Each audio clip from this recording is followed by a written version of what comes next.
Chariot here, just limbering up just before the start. And as I say, world semi-finalist in 2013, best of 144.38.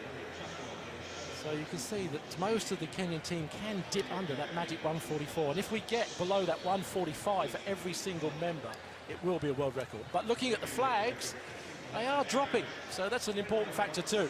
And given their PB, Steve, as you say, Kenya in particular, all of them just about the slowest guys on the team, 145.3 Karongo. But with a running start, how much is that going to take off that PB? That PB from a standing start, of course. Is the momentum going to make a difference when they're doing an 800-meter, an 8-lap relay? I don't know. It's going to be a question mark we have to wait and see. I mean, that's the thing. They haven't got David Rudisha too.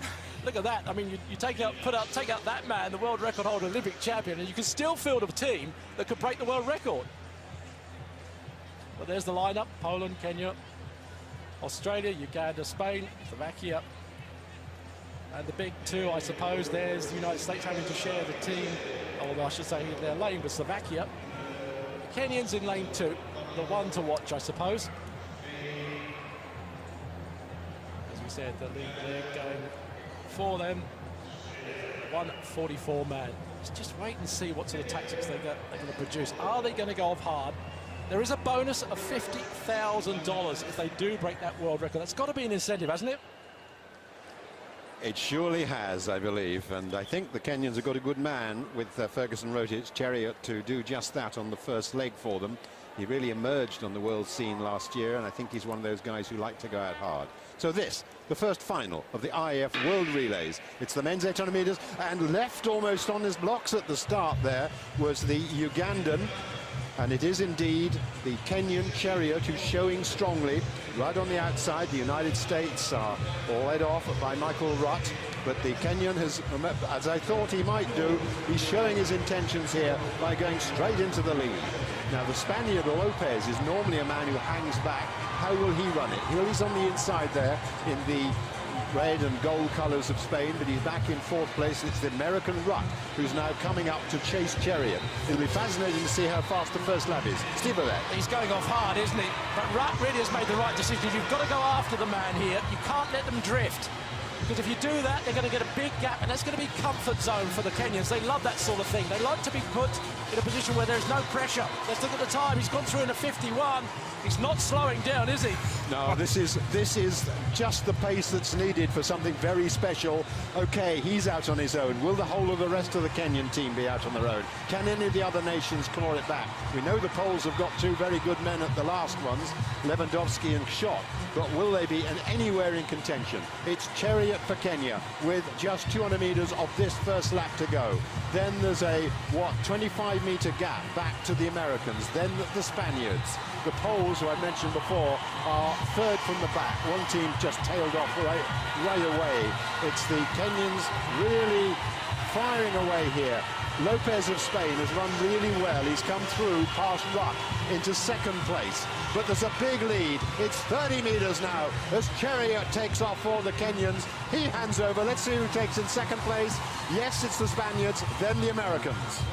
So, change of order for the Kenyans. We thought it was going to be Karongo on the 2nd leg. It is, in fact, Job Koech Kinyo who has taken up the baton. 2013 Kenyan Championship gold medalist, and he has been given a terrific foundation on which to build by his opening leg runner, Ferguson Rotich Chariot. Spain still going well, but look at the size of the gap being opened up by the Kenyans. And as Job Kinyo makes his way round the top of the bend, I was watching the clock.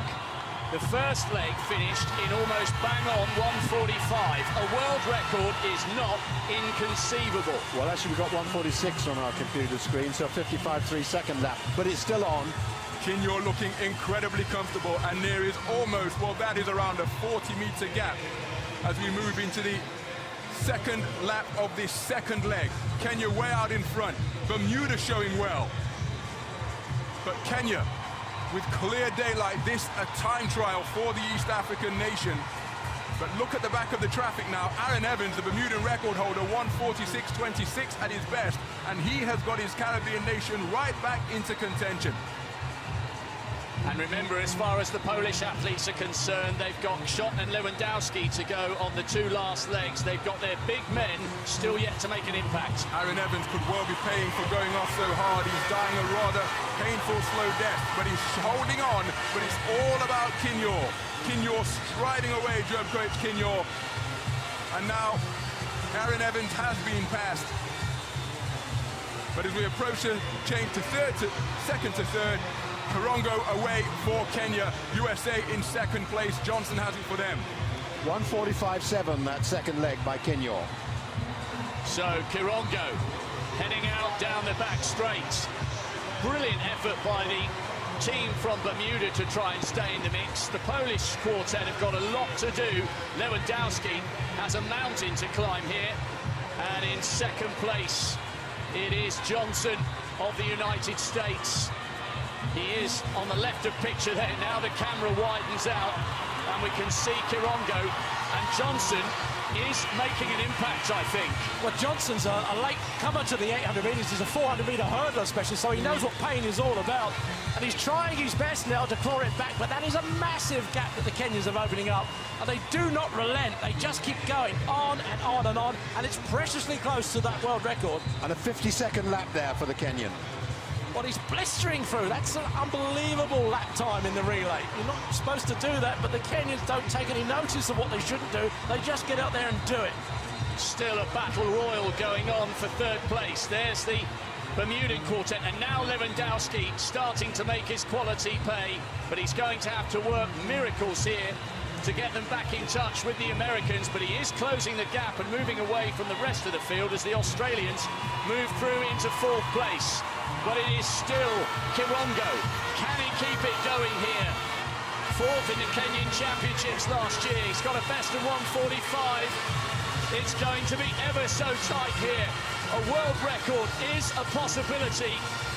And certainly Dwayne Solomon has a big job to do for the Americans on the last leg. Well, the last leg down, and Kip Couture has gone off like a train. 1:44.2 man this, the world youth champion last year. He's young, he's energetic, and he's very, very enthusiastic at the moment. But that third leg, 57.9 second, to me, 1:47.9, that third leg, so the record's out. He died a death, didn't he, on that second lap? But nevertheless, they're going to win this race, and they're going to win it well, the Kenyans. They're going hard. Just behind him, though, Dwayne Solomon of America, this long striding American who is very, very fast. Solomon, who was fourth at the Olympics and has run the fastest 600-metre time trial, or second fastest ever, behind his coach, Johnny Gray, is now leading this group behind. But he's got a good man behind him as well. The world leader this year is Dwayne Solomon, 1:43.88. He's a hard-charging runner. Well, you said he blazed off. He's just run a 49-second lap, Steve. Well, he's going to die, but good on him. He's given everything he can, and he's holding on.